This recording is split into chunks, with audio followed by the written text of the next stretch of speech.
Bem, bora lá, bom dia a todas e todos.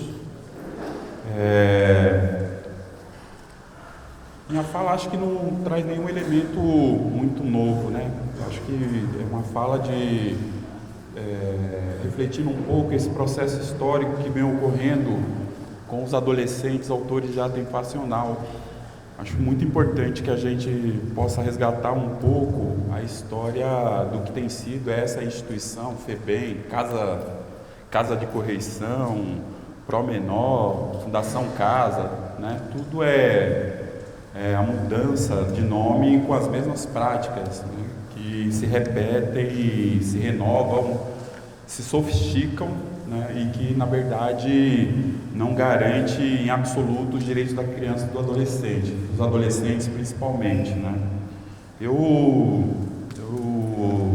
fico muito incomodado, né, em a gente debater direito pelo não direito, né? Porque é isso que a gente tem feito ao longo desses anos, né, de tentar pensar, né, um outro projeto de sociedade, um projeto de sociedade que inclua efetivamente os meninos e as meninas, né? E infelizmente a gente resiste, né? No Brasil a gente resiste a apresentar um projeto para a infância e para a adolescência, né?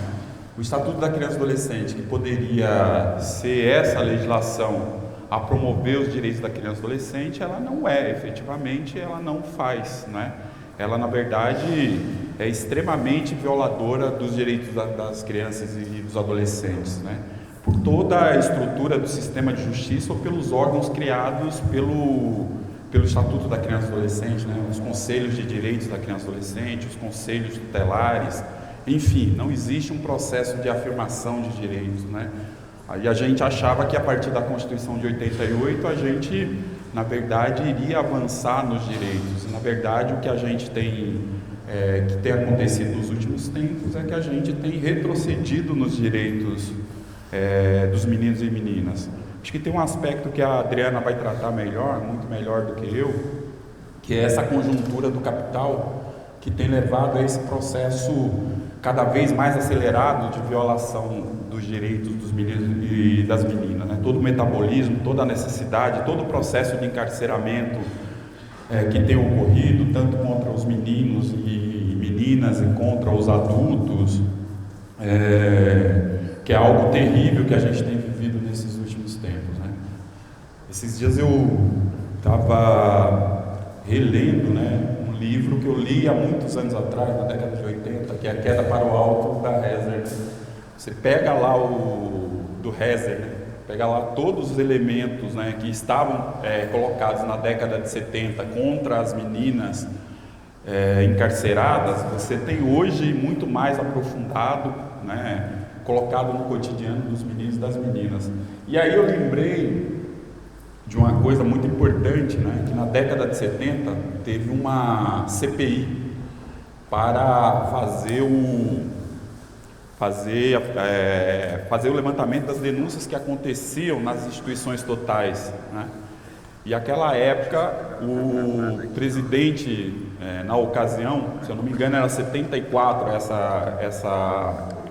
essa CPI, e quem inclusive ou foi o relator ou foi o presidente, acho que foi o relator, foi o Fernando Henrique Cardoso, e ele entrevistou o Médici, e aqui em São Paulo era a Casa de Correição, Promenor, e aí o Médici diz o seguinte, olha só que ironia, o Médici que foi o pior, né, torturador da ditadura militar, foi no período do Médici que as torturas aumentaram terrivelmente, era a linha dura, teve o fechamento do regime em 69, totalmente em 69, com AI-5, enfim, né?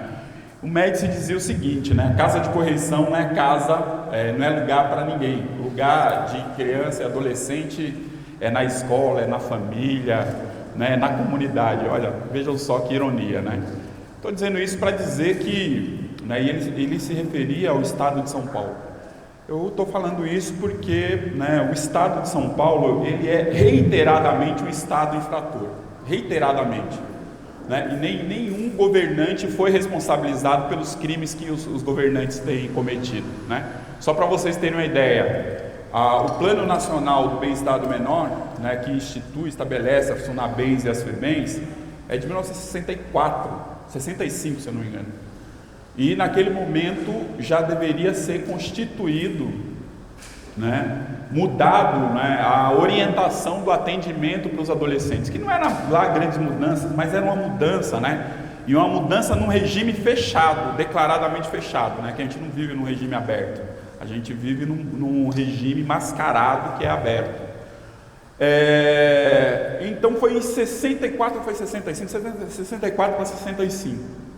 E aqui o Estado de São Paulo só constituiu as FEBEMs em 1976, né? Em 1976, né? Quando todas as práticas, inclusive de torturas que foram constituídas na ditadura, com toda a sua sofisticação, né, já permeava toda a instituição, né,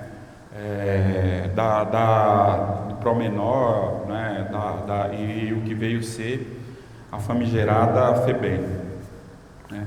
E, né, quando o Estatuto da Criança e Adolescente também foi aprovado, né, em 1990, imediatamente o Estado de São Paulo já deveria, né, fazer o processo de reorganização, né? Não fez, né? Fez 20 anos depois, né? Ou 20 não, 15, um pouco mais, depois de várias denúncias de horrores que aconteciam.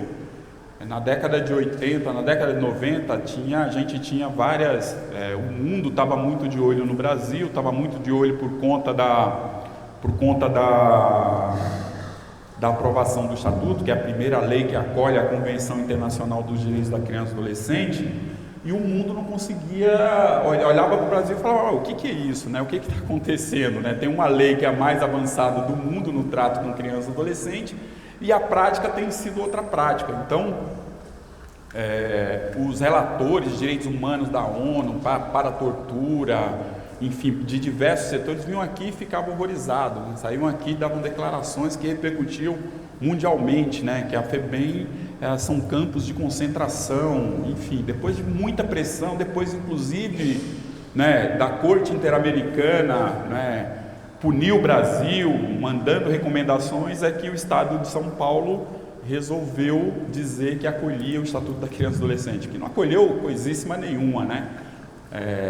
Muito pelo contrário, agravou mais ainda, né? Colocou uma pessoa do sistema prisional, que é essa, Berenice, né, Gianelli, para fazer o processo de reordenamento que fez essas prisões, que na verdade são caixões, né? O seu modelo é modelo de caixão, né? Ou seja, muito pior do que a situação anterior dos adolescentes, né?